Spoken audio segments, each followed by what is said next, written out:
et je remercie ID Forecast pour la co-organisation de celui-ci. Merci Simon. Bonjour et puis bienvenue à tous. Donc on va pouvoir commencer ce webinaire, donc premier webinaire d'une série de 3 webinaires. Donc ce premier webinaire va plutôt porter sur vraiment la présentation du projet, la présentation des partenaires français du projet, euh, sur toute notre offre de services, nos solutions qu'on aimerait vous proposer pour soit participer à l'accélération et du développement d'un produit de mobilité, soit développer votre produit de mobilité. Ce que je vous propose, c'est qu'on se présente tout d'abord. Alors, hop, ça devrait arriver, il y a un petit temps de latence. Ok, hop. Alors, donc, j'aimerais commencer par présenter Jérémy Keller, Keller, pardon, qui nous vient de Materalia, donc chargé d'innovation, donc que dans l'Est. Ensuite, on a Elie Bouapsi, ingénieur chef de projet. Bonjour Elie, bonjour Jérémy. Et puis Simon Albert, qui vient d'Excelcar comme moi-même. Voilà, on est tous les deux chefs de projet et donc on va animer tous les quatre ce webinaire. Alors, je vais laisser la main à Élie pour vous présenter l'ordre du jour, pour que vous puissiez avoir une idée un peu plus précise de ce qu'on va pouvoir faire et les sujets qu'on va aborder pendant ce webinaire.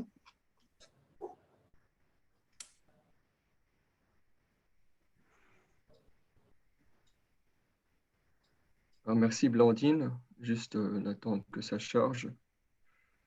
J'espère que vous entendez bien. Donc voilà, en fait, pour la suite, nous avons un peu envisagé le planning suivant pour notre présentation. Donc, là, déjà, on va commencer par vous expliquer un peu brièvement le projet iProduce, ses objectifs.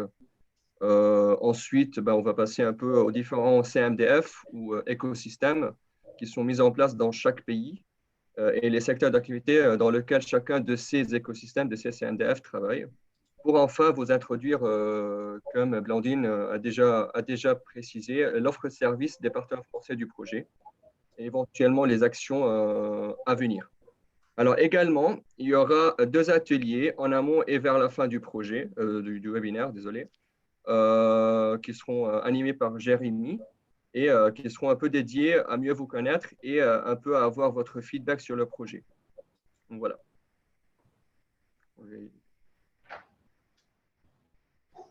Alors, je vais vous expliquer brièvement qu'est-ce que c'est ce projet qu'on appelle Produce.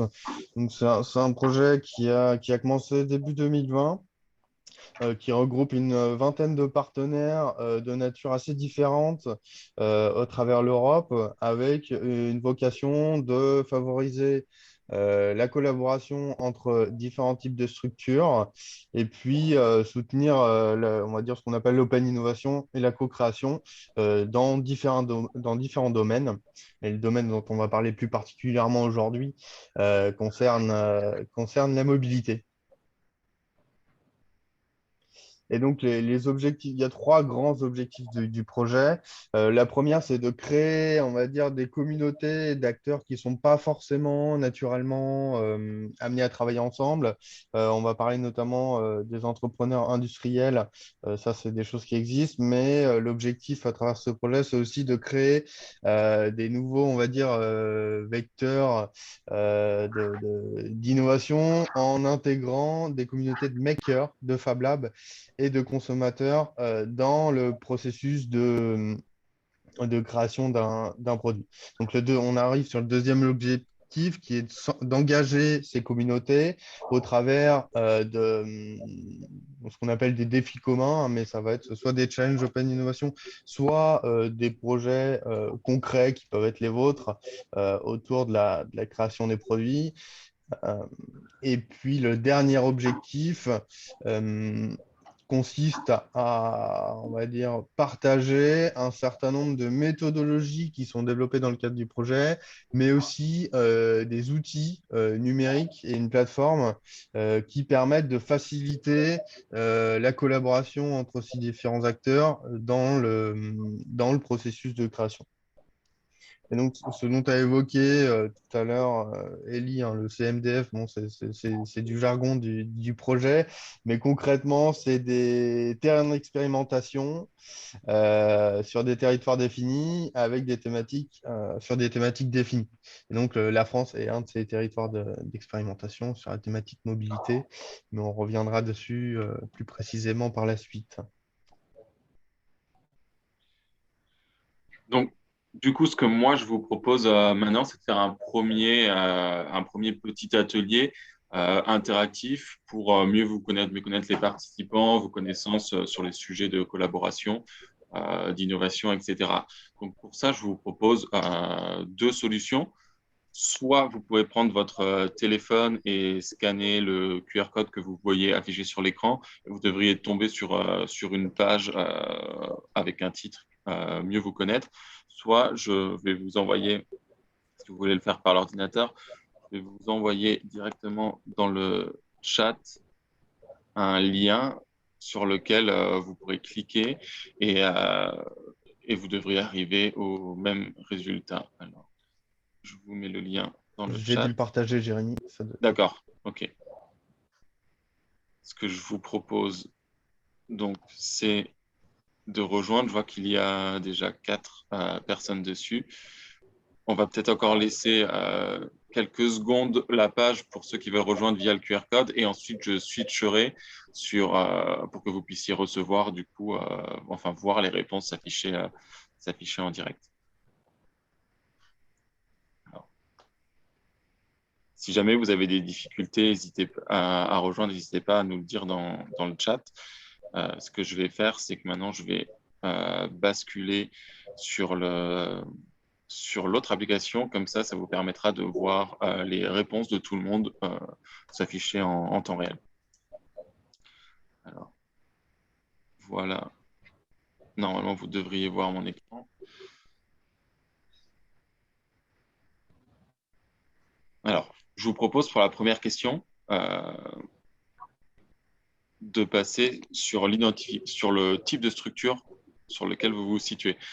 Donc, normalement, vous devriez voir cette question s'afficher sur votre téléphone. Voilà, je vois que des personnes ont commencé déjà à répondre. Est-ce que vous êtes une entreprise, un Fab Lab ou autre?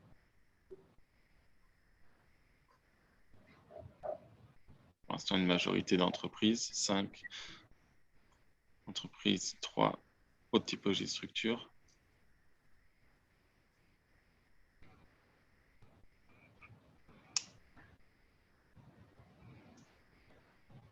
Laisse encore un petit peu de temps pour répondre ou pour les personnes qui n'ont peut-être pas encore réussi à rejoindre. Je vois 8 réponses. On est 16 participants.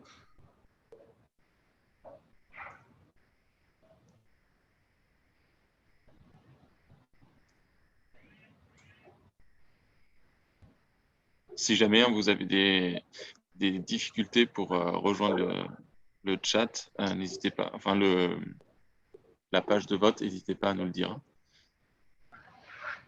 Okay, on a 10 réponses. Encore quelques secondes et on va passer à la question suivante. Ok. Donc, majorité, enfin pour les répondants pour l'instant, une majorité d'entreprises et 0 Fab Lab. Ok, prochaine question. Est-ce que vous êtes amené au sein de vos différentes structures à travailler sur des projets innovants, des projets de recherche, de développement? Voilà. Donc 4, 8, 5, 6.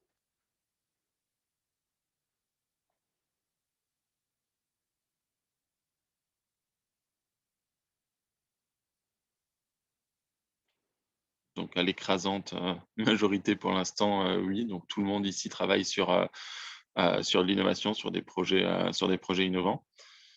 OK, très bien. Je vais passer à la prochaine question. Donc là, qui est plutôt une question ouverte. C'est quand on vous parle de maker, quels sont les premiers mots qui vous viennent à l'esprit? Qu'est-ce que vous imaginez dès qu'on dit maker? Du coup, là, vous pouvez répondre à 3 propositions, il me semble, et on va avoir à la fin un panel, un nuage de mots qui va s'afficher, qui sera pondéré par rapport aux réponses des participants. Impression 3D, OK.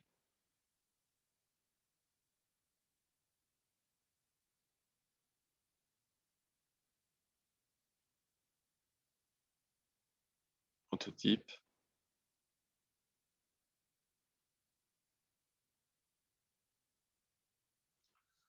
Alors, hardware, numérique, test, bricoleur, agilité. T-test.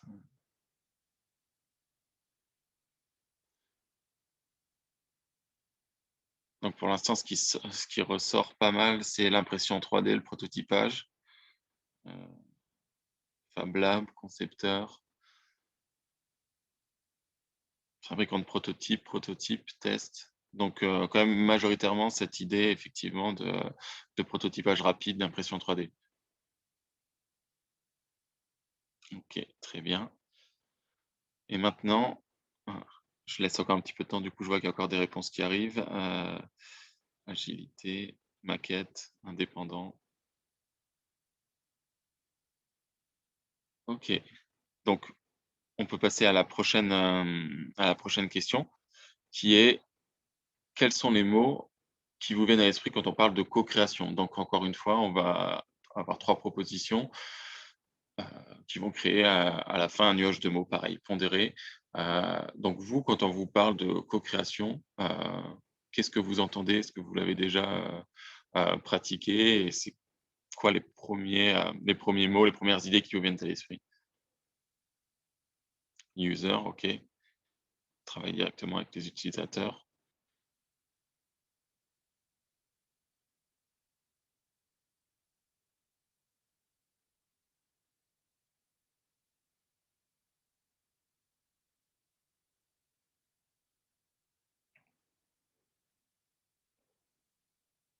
Partenariat, confiance, propriété intellectuelle, OK.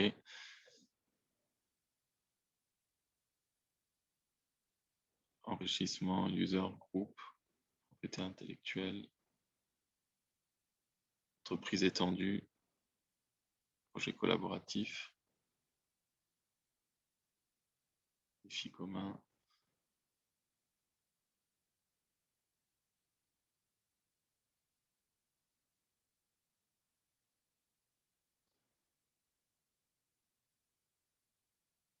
Travail de groupe, délai plus long, synergie, croiser les compétences. D'accord, donc un mix de problématiques, comme on voit que les délais, les propriétés intellectuelles et de bénéfices, enrichissement, travail de groupe, créativité. OK. OK. Et enfin, du coup, vous, en tant que les différents participants, est-ce que vous avez déjà dans votre entreprise ou dans votre carrière à participer à des projets innovants en mode collaboratif?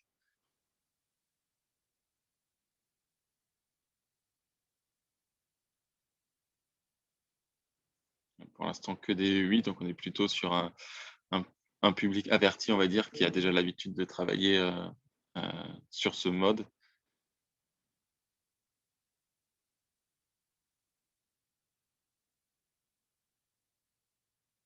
OK, donc tout le monde connaît, on va dire, les avantages, les inconvénients. Ah non, une personne du coup qui n'a pas encore travaillé en mode collaboratif. OK.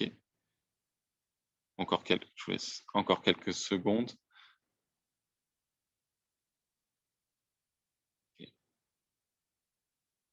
OK. Donc pour ceux qui, donc après avoir défini un peu ce qui était, co-création, ce qui était Fab Lab, la prochaine question, c'est de savoir pour vous, quels vont être les avantages de travailler en mode collaboratif, faire de la co-création donc avec des Fab Labs. Donc, on a déjà eu quelques réponses avant.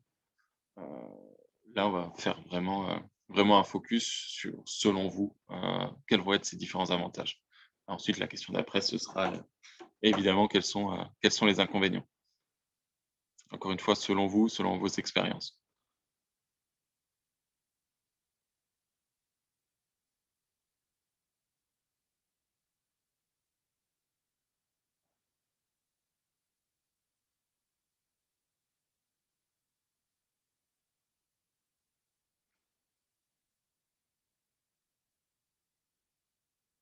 Ok, expertise, on va pouvoir bénéficier des expertises des différents partenaires.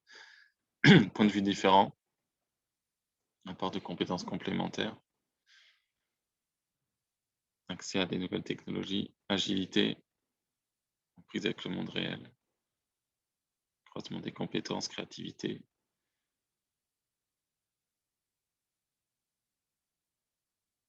cross-fertilisation. Donc de pouvoir travailler avec des compétences, des points de vue différents, qui va apporter plus que si on restait au sein de son entreprise. D'accord.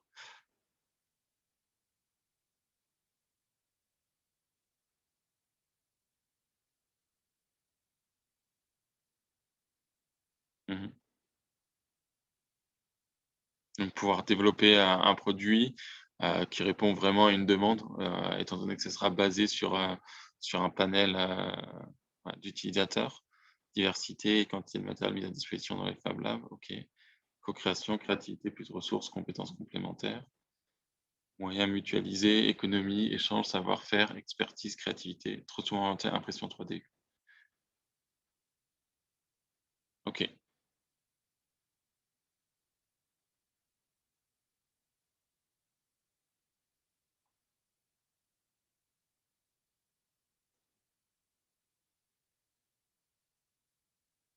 Ok. Donc, en gros, si je résume de ce qui ressort là, les avantages de travailler, faire de la co-création avec les Fab Labs, ça va être notamment de pouvoir bénéficier de plus de retours, de pouvoir prototyper et développer cette solution avec des avec des utilisateurs des communautés et de pouvoir accéder à différents matériels pour le prototypage. Mais avec le bémol, comme on voit à la fin de sur la dernière remarque, qu'on est très souvent centré uniquement sur le prototypage rapide, sur l'impression 3D. Ok.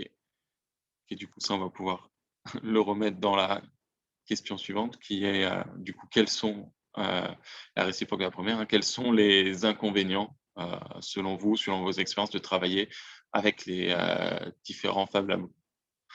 Qu'est-ce qui peut poser problème? Quels sont les points un peu difficiles?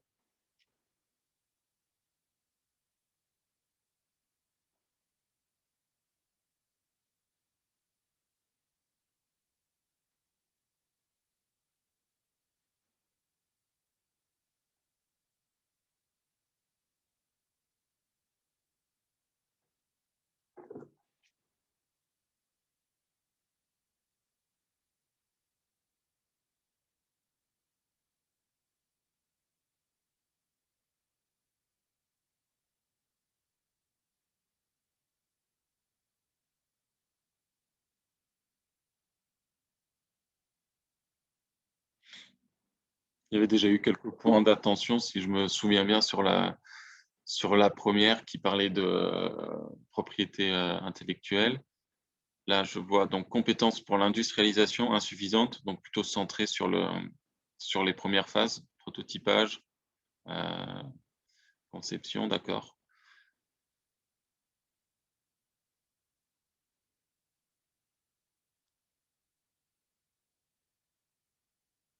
Liste s'éparpiller, solution peu réaliste au niveau économique et industriel.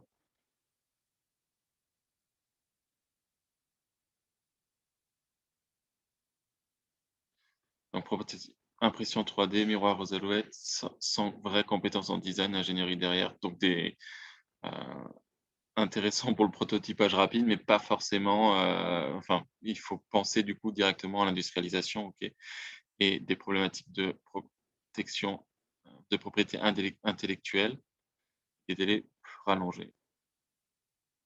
Communauté vraiment active impliquer des personnes qui n'ont pas d'intérêt économique dans la solution industrielle. Ok, là, donc des questions sur les communautés, est-ce qu'elles sont vraiment actives? Comment on peut impliquer des personnes qui n'ont pas d'intérêt économique dans la solution et des problématiques au niveau de l'industrialisation qui reviennent donc principalement un petit peu partout. Ok.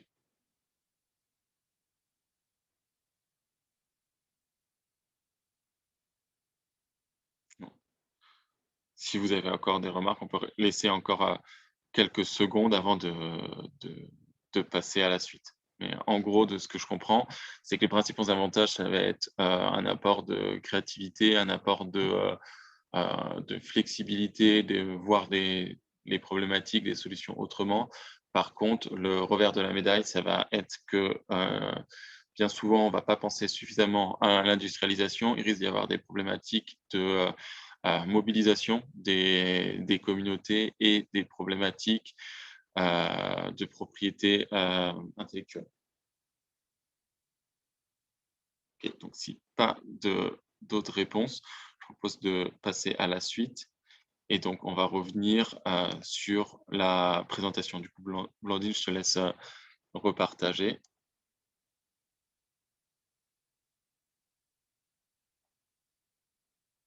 En tout cas, merci pour vos réponses. C'est important pour nous de voir votre vision, de voir vos problématiques, puisqu'elles font vraiment écho au projet iProduce et la manière dont il a été développé.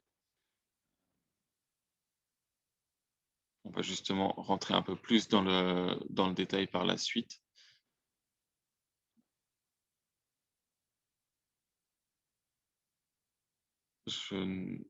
OK. Donc maintenant, voilà, ce qu'on va vous présenter, c'est donc le projet iProduce un peu plus en détail. Donc Simon l'a déjà évoqué dans la première partie, qu'on avait des structures qui sont appelées des CMDF. CMDF, ça veut dire Collaborative Manufacturing Demonstration Facilities. Et en fait, ces différents écosystèmes vont être thématiques dans le projet. Alors, on en a 6. On en a un en Espagne qui va être basé sur l'immobilier, notamment tout ce qui va être meubles et objets de décoration intérieure. En Italie, on va avoir une thématique qui va être sur la microélectronique grand public, donc électronique, objets connectés. Au Danemark, on va être sur des makerspace mobiles, donc des Fab Labs en gros qui vont pouvoir se déplacer pour arriver au plus près des gens. En Allemagne, on va avoir une communauté qui va être plutôt centrée sur les méthodes d'apprentissage. En Grèce, par contre, on va être sur des produits médicaux, basés notamment sur la fabrication additive et sur d'électronique intégrée avec de l'IoT. Et en France, on a fait le choix de se baser sur la mobilité et les produits associés. Donc, tous ces CMDF, ces différentes communautés vont fonctionner de manière à la fois indépendante, chacun sur leur pays, mais de manière également connectée pour former un gros réseau européen d'acteurs qui vont travailler de manière collaborative et qui vont pouvoir faire des ponts entre les différents projets. Je te laisse passer du coup à la slide suivante. Pour faire un focus un peu plus précis sur le CMDF, sur la communauté française. Alors, ce qu'il faut savoir, c'est qu'elle est composée de 3 acteurs principaux, on va dire des partenaires du projet, qui vont être Excelcar, donc la plateforme innovation et un Fab Lab industriel, donc qui présente le webinaire aujourd'hui, le Fab Lab Vosges, qui est un Fab Lab grand public, qui est basé donc en région Grand Est, et Materalia, que je représente aujourd'hui, qui est un pôle de compétitivité spécialisé sur les matériaux et les procédés. Donc ça, c'est les 3 acteurs historiques du projet. Et récemment, on a donc élargi ce réseau à d'autres acteurs pour venir compléter notre CMDF. Des acteurs vont être donc ID Composites, qui est un centre technique qui est spécialisé sur les polymères et les composites, qui est basé dans l'ouest de la France. On est vraiment basé on couvre à la fois l'ouest et à la fois l'est de la France, avec des ponts entre les deux. On a donc ID4Car, qui est notre pendant pôle de compétitivité, mais lui centré sur les véhicules et la mobilité. On a côté est le Fab Lab académique CESI, qui est basé à Strasbourg, et on a Quest for Change, qui est un incubateur, un réseau plutôt de 5 incubateurs publics qui sont tous basés également en Grand Est. Donc ces partenaires, ils ont été réunis avec l'objectif du CMDF, qui est en fait d'accompagner les porteurs de projets tout au long du développement de leurs produits, avec bien sûr, comme on l'a dit au début, un focus sur la mobilité. Les personnes qu'on va adresser, entre guillemets, nos cibles, ça va être en premier lieu les entrepreneurs ou les porteurs de projets qui ont donc une idée ou un début de produit et qui vont vouloir l'emmener jusqu'en produit fini. Ce qu'on veut faire vraiment, c'est du coup les accompagner, les accélérer dans le développement du produit. Et comment on veut le faire à travers ce projet, c'est notamment en réunissant tout un réseau d'acteurs qui vont être réunis au même endroit à travers une plateforme et donner les différents outils qui vont pouvoir faciliter la collaboration et aussi la sécuriser. On va en parler par la suite quand l'offre de service va être présentée, mais les différentes problématiques que vous avez évoquées durant le petit questionnaire préalable, elles ont été adressées et on va notamment voir qu'on va jusqu'à l'industrialisation, qu'il y a des outils qui ont été mis en place pour répondre aux problématiques de propriété industrielle, etc. L'idée, c'est vraiment de faciliter le travail, de faciliter le contact avec les entrepreneurs en proposant tout un panel d'acteurs et tout un panel d'outils qui vont faciliter le développement. Donc, ça va être notre cible principale. Et ensuite, les cibles secondaires, ça va être donc les makers et les fournisseurs de solutions, donc les différents industriels, bureaux d'études, qui vont pouvoir, eux, se greffer à la plateforme et rejoindre pour pouvoir proposer leurs solutions et participer aux différents projets de co-création. Et tout ça de manière très simple à travers une plateforme. Donc, les avantages pour les makers, ça va être de pouvoir participer à la création de nouveaux produits, de pouvoir participer à des challenges d'Open Innovation, de proposer leurs compétences et de faire connaître aussi leur Fab Lab, proposer leur formation à un plus large public.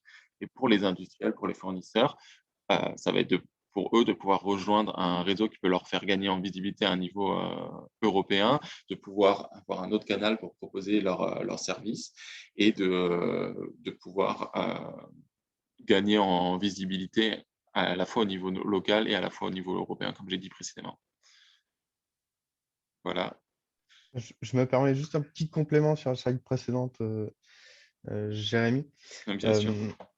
Et donc, on va dire la différenciation qu'on peut avoir avec ce que pourraient proposer des acteurs de manière indépendante, c'est qu'on a la capacité en fait d'adresser une offre de service depuis l'idée jusqu'à un produit fini.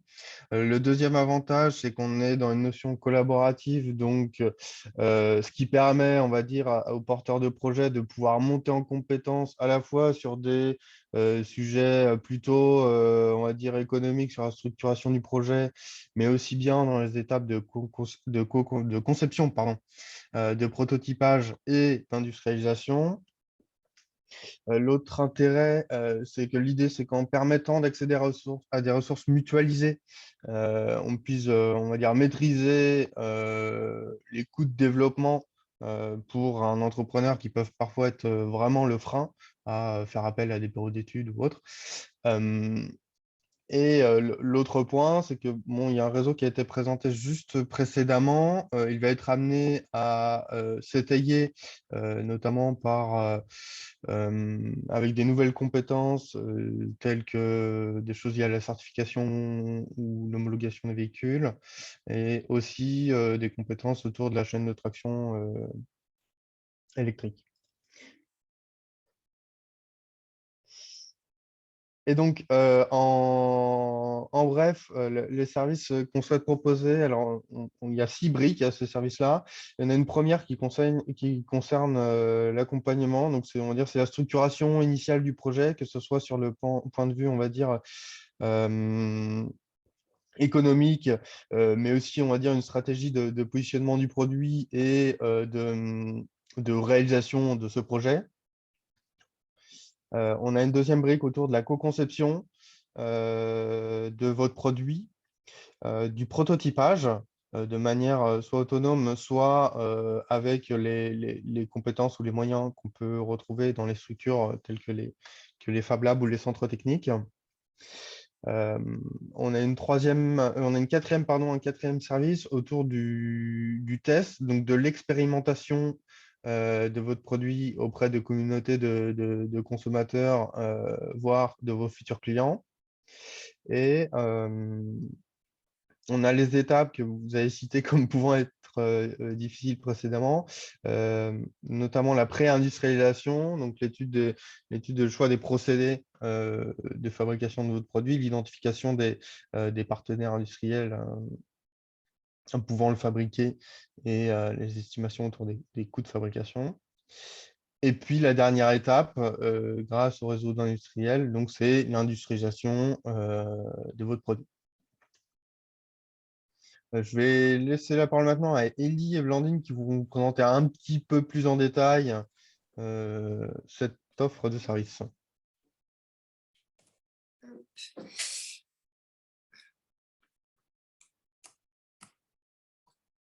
Ce que vous voyez, j'ai l'impression il y a un temps de latence. Est-ce que vous voyez la première offre? Non, on est encore sur la slide Non. précédente, Blandine.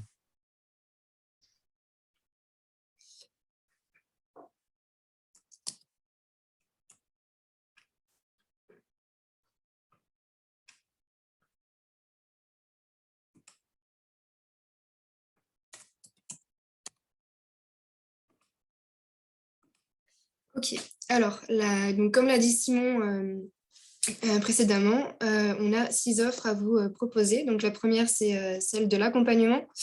Donc, l'accompagnement dans la structuration de votre projet, dans la recherche de vos partenaires.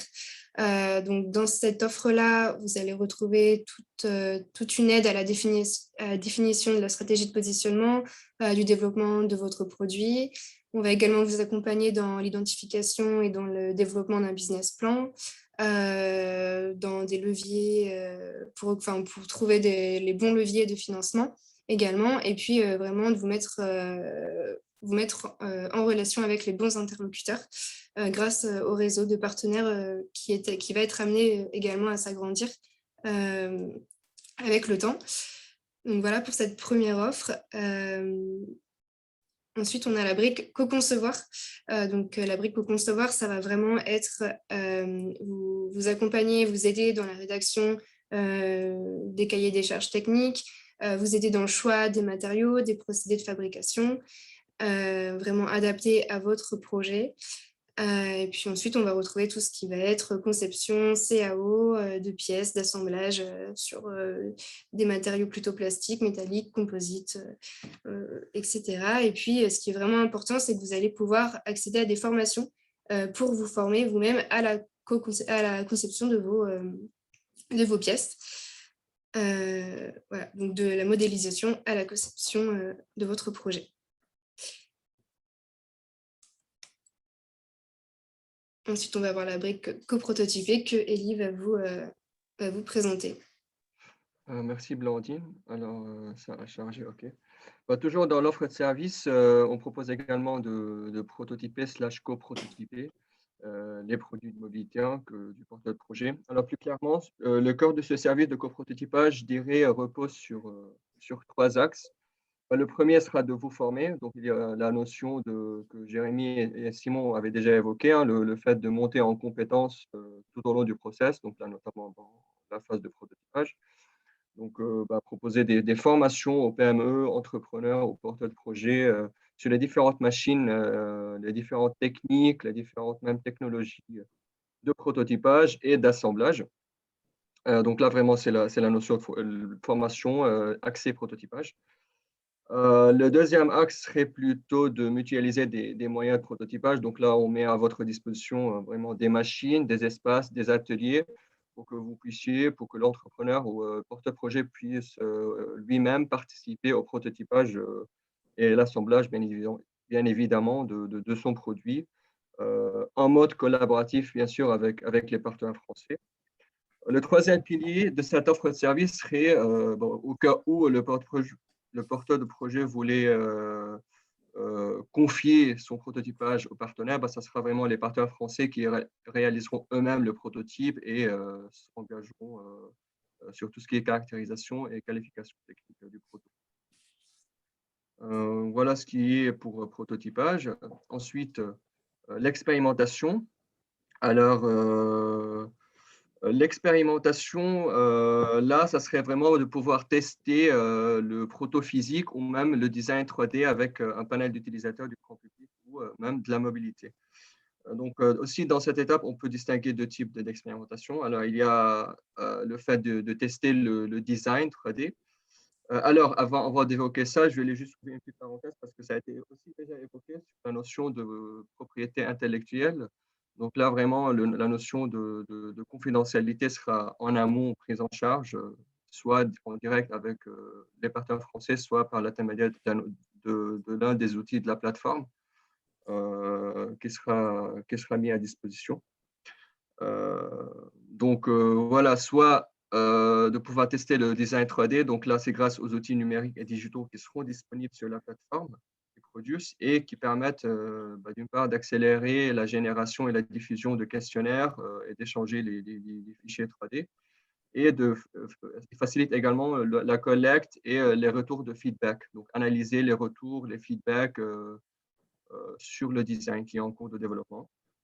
Donc là, c'est un peu tester le design. Il y a aussi une option de tester le proto. Donc là, vraiment, en organisant avec les partenaires français, offre la possibilité d'organiser des ateliers et des événements d'expérimentation avec le grand public ou en vous mettant en contact ou en relation avec des opérateurs du secteur du transport. Donc là, plutôt vraiment pour bénéficier d'un terrain d'expérimentation pour tester physiquement le proto avec un panel d'utilisateurs.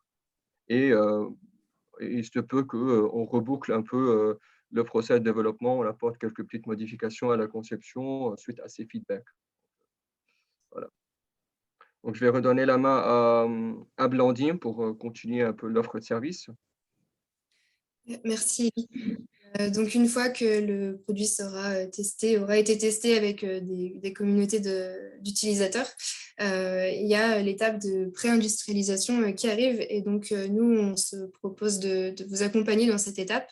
Donc, au travers de l'étude des procédés d'assemblage, de fabrication, voir un petit peu ce qui est à refaire, à optimiser. Ensuite, on va également vous accompagner dans l'identification d'un prix de revient et puis dans le chiffrage et pour le lancement vraiment d'une pré-série de votre produit. Et puis ensuite, on va être aussi capable de vous mettre à disposition, comme l'a dit Elie précédemment, des espaces et des équipements mutualisés pour vous permettre de commencer à réaliser vos pré-séries. Et donc, ce qui est le petit plus dans iProduce, c'est que vous allez toujours pouvoir accéder à des formations techniques. Et donc, c'est le petit plus iProduce. Et puis, une fois l'étape de pré-industrialisation réalisée, on va pouvoir passer à l'industrialisation du produit. Car dans notre CMDF, on va pouvoir vous mettre en relation avec vraiment des industriels capables d'industrialiser vos produits et de vous mettre également à disposition des environnements, du matériel pour vraiment vous permettre de réaliser et de développer vos produits.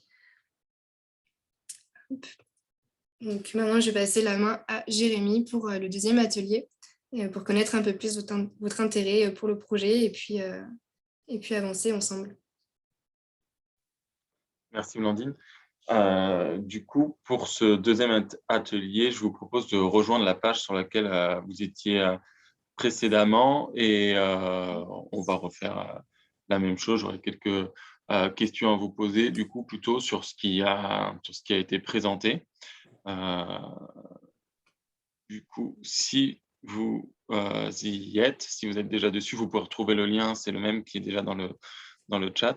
Je vous propose de répondre à cette première question qui est comment définiriez-vous votre intérêt pour les différentes offres qui ont été présentées? Donc, on avait la première qui est accompagner et structurer, la deuxième co-concevoir, prototyper, expérimenter, pré-industrialiser et industrialiser. Donc, vous pouvez noter de pas du tout d'intérêt à très intéressé. Jérémy, tu peux peut-être partager ton écran. Ah, effectivement, oui. Désolé. Ok.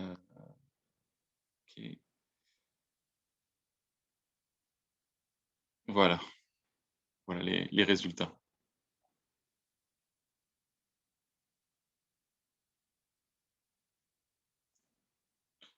OK.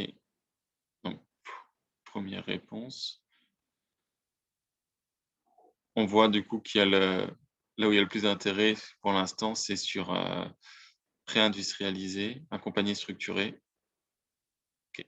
On a trois réponses.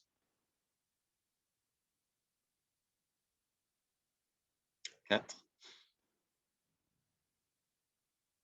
Donc, pour l'instant, là où il y a le moins d'intérêt, c'est sur la partie prototypale. Et là où il y en a le plus, on est plutôt autour de l'industrialisation et de l'accompagnement. OK, pré-industrialisé. Donc, 6 réponses.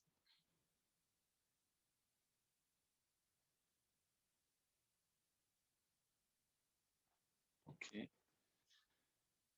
7. Donc, ça se vaut quand même, on va dire. On est assez proche. Toujours plutôt côté expérimentation, pré-industrialisation, qui a de l'intérêt. Avec des réponses quand même assez étalées. OK, encore peut-être quelques secondes pour les derniers qui souhaitent répondre. OK. Pas du tout pour certaines personnes sur l'accompagnement, ni la conception, ni le prototypage.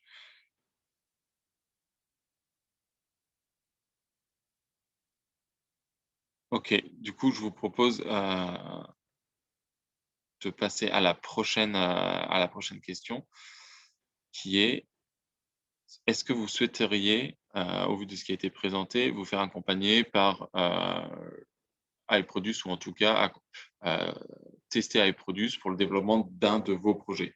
Donc ça peut être oui, ça peut être non, ou ça peut être éventuellement plus tard. Bien sûr, il n'y a rien d'engageant, c'est plutôt pour nous avoir une idée de l'intérêt que ce type de projet peut rencontrer auprès d'une communauté d'industriels, étant donné qu'on a vu que la plupart des participants aujourd'hui, en tout cas qu'une majorité, étaient des entreprises. Donc oui pour 3.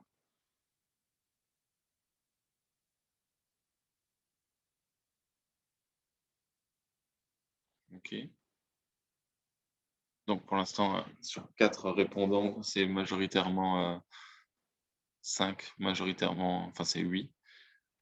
Je vais laisser encore quelques secondes pour répondre et ensuite on passera à la question suivante.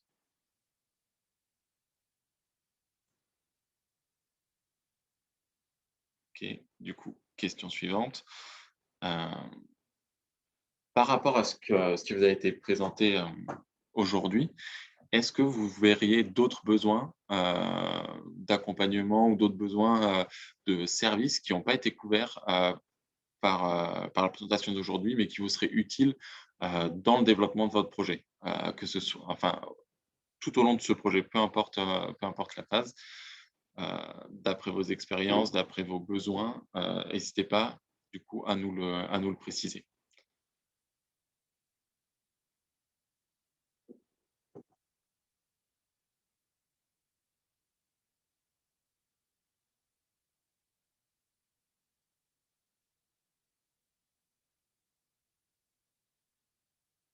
Protection par brevet, OK. Donc, par rapport à ce point, effectivement, les brevets sont pas inclus dans la plateforme. Par contre, on l'a pas énormément, évoqué dans le webinaire, mais il y a tout un tas d'outils qui sont présents, dont un, qui fait office d'une enveloppe solo, en fait, mais numérique et qui va permettre de protéger en tout cas de certifier, heu, l'appartenance, l'appartenance du projet, l'appartenance de l'idée, heu, directement, de manière numérique. C'est donc un module qui utilise la blockchain pour le certifier. OK, ensuite on a certification. J'imagine que c'est au niveau, de la mobilité, des certifications, donc plutôt un aspect métier. N'hésitez pas à le N'hésitez pas du coup à préciser, hein, si, pour ceux qui ont mis certification. Accompagnement sur la mise en place d'un mode de distribution, communication, certification, normes, OK.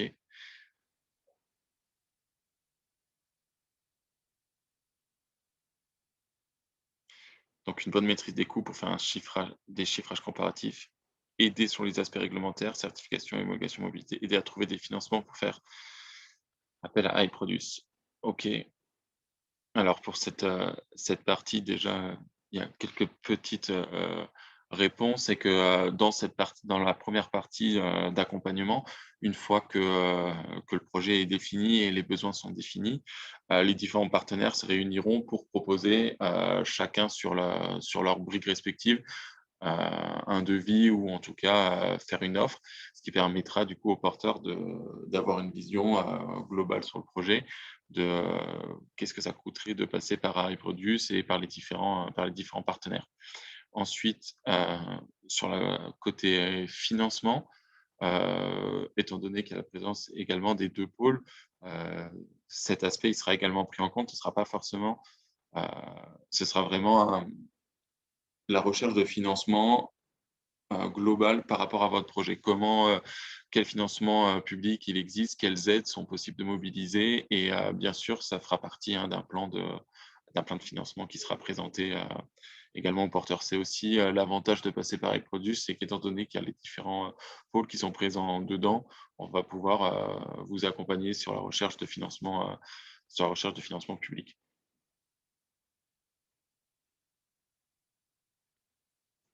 Est-ce qu'il y a encore des besoins ou qui sont pas encore clairs ou pas couverts?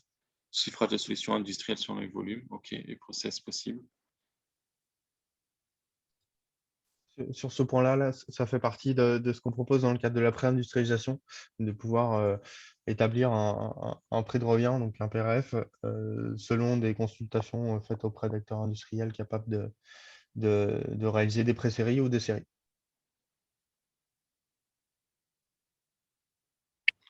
OK, s'il y a plus de questions ou en tout cas plus de points, supplémentaires par rapport à cette offre, je vous propose de passer à la question suivante,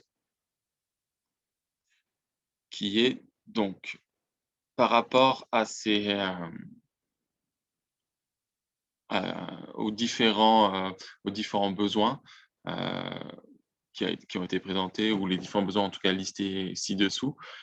Est-ce que vous pourriez les classer, par ordre d'importance pour vous? Alors le 1er pour l'instant, sont de manière aléatoire, c'est monter en compétences dans le cadre du développement de votre produit. Le second, s'appuyer sur un réseau d'experts pour vous accompagner. Le troisième, trouver des solutions de financement pour vos projets. Le quatrième, faciliter la recherche de partenaires. Le cinquième, accéder à des outils numériques pour accélérer et faciliter la collaboration entre les partenaires. Et enfin, le dernier, maîtriser vos coûts en accédant à des moyens mutualisés.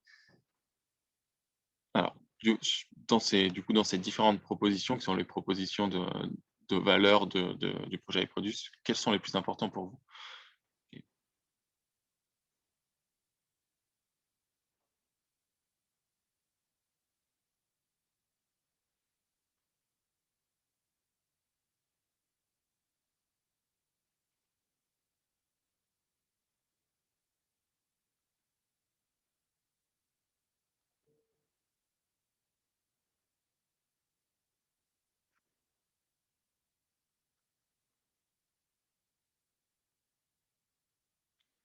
pour l'instant, s'appuyer sur un réseau d'experts en premier, avec 4 réponses.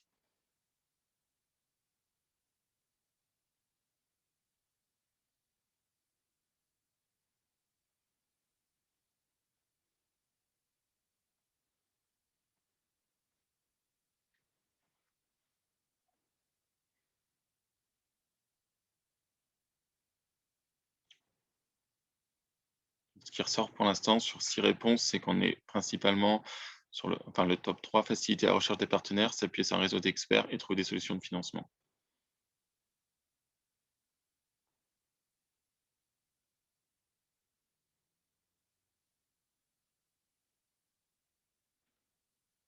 Ok, je vais laisser encore quelques secondes. Donc pour l'instant, le top 3 n'a pas bougé. Enfin, le solution de financement est passé deuxième.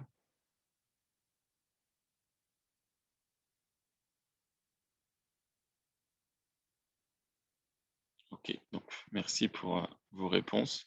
Et du coup, on arrive à la fin du questionnaire.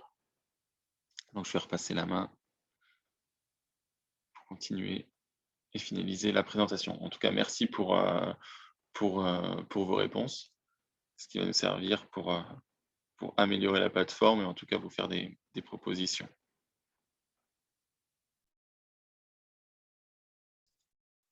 Alors, concernant les événements pardon, à venir, on a 2 webinaires à suivre sur le sujet. Le premier qui aura lieu le 23 novembre, ce sera un retour d'expérience de la part d'une startup qui a été accompagnée par des membres du consortium iProduce dans le cadre de son développement de projets de mobilité. Et puis, on aura aussi le témoignage de la part d'un Fab Lab sur pourquoi utiliser ces environnements mutualisés dans le cadre du développement de vos projets. Et puis, on aura un deuxième webinaire qui aura lieu un peu plus tard, donc un troisième webinaire qui aura lieu le 7 décembre, qui portera sur l'organisation de Challenge Open Innovation, autrement appelé Hackathon, qui pourra d'ailleurs concerner vos projets. Voilà, on va en parler tout de suite après. Donc, on vous enverra la présentation avec les liens pour éventuellement vous inscrire au prochain. Alors, pas tout à fait tout de suite après. Donc là, juste un petit aperçu sur le planning du projet. Donc, on arrive dans la 3e phase. Les premiers étaient dédiés à l'identification, la construction des cas d'usage et la construction du réseau qui va bien dans la 2e phase. Et là, la 3e phase, on arrive on va dire, dans le vif du sujet. Donc on cherche des réels cas d'usage pour pouvoir on va dire, expérimenter l'offre de service qu'on a construit pour pouvoir, dans une 4e phase, la consolider, optimiser certains outils qui pourraient être mis à disposition dans le cadre du projet. Et donc, là où ça pourrait éventuellement vous intéresser, c'est qu'on a 2 opportunités à vous présenter. La première concerne le Challenge Open Innovation Hackathon que j'ai évoqué juste avant dans le cadre du webinaire. Vous avez la possibilité de nous soumettre un de vos sujets, une de vos problématiques. Je vais vous donner un exemple. Si vous souhaitez améliorer, je sais pas, améliorer l'ergonomie de votre engin de mobilité, ou bien travailler sur une solution type comment convertir mon engin de mobilité en version électrique. C'est des sujets que vous pouvez proposer pour ce hackathon. Vous pouvez proposer n'importe quel sujet tant qu'il a un lien, on va dire, avec la mobilité, que l'on pourrait donc adresser dans le cadre d'un hackathon qu'on organiserait courant janvier ou février 2022. Voilà, pour pouvoir faire travailler des makers, des industriels, éventuellement des étudiants aussi, sur vos propres sujets. Et la deuxième opportunité qu'on vous propose, c'est de nous présenter vos sujets concernant le développement de votre projet de mobilité qui traite, on va dire, tout ou partie de son développement. Ça peut très bien être, comme on l'a vu avant, uniquement sur l'accompagnement, uniquement sur la recherche de financement, uniquement sur les phases de prototypage, euh, ou bien, euh, ou bien sur de la pré-industrialisation ou de l'industrialisation.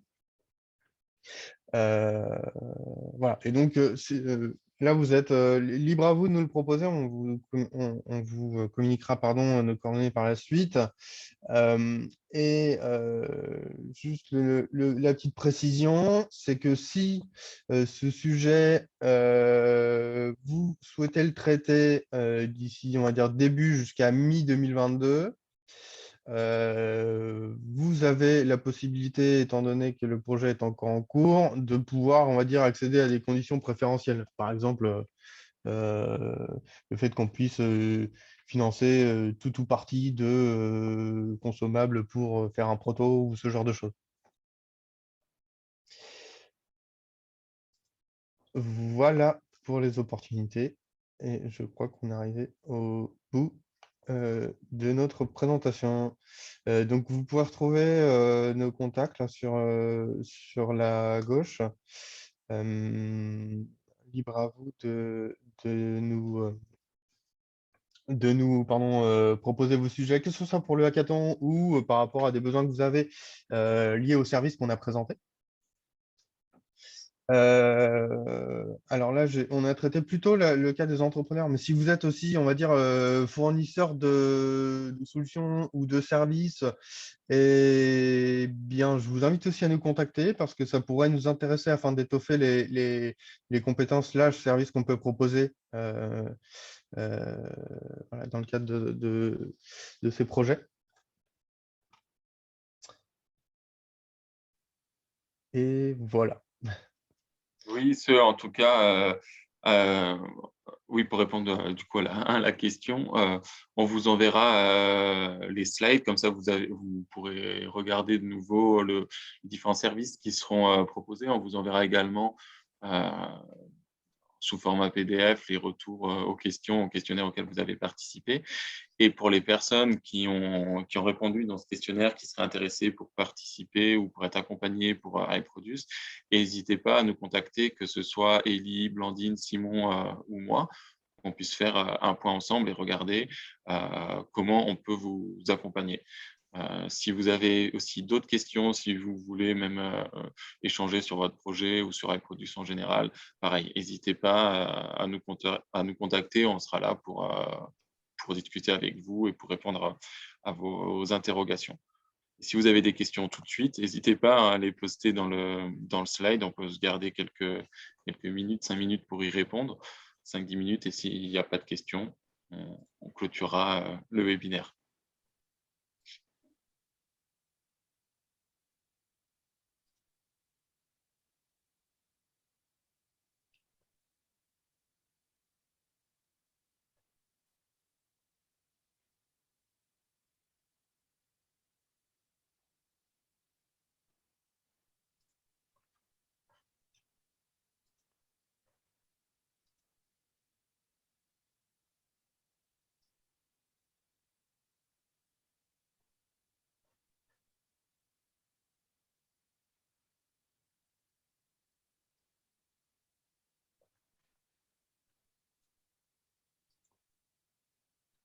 Pour l'instant, je n'ai pas l'impression qu'il y ait des questions.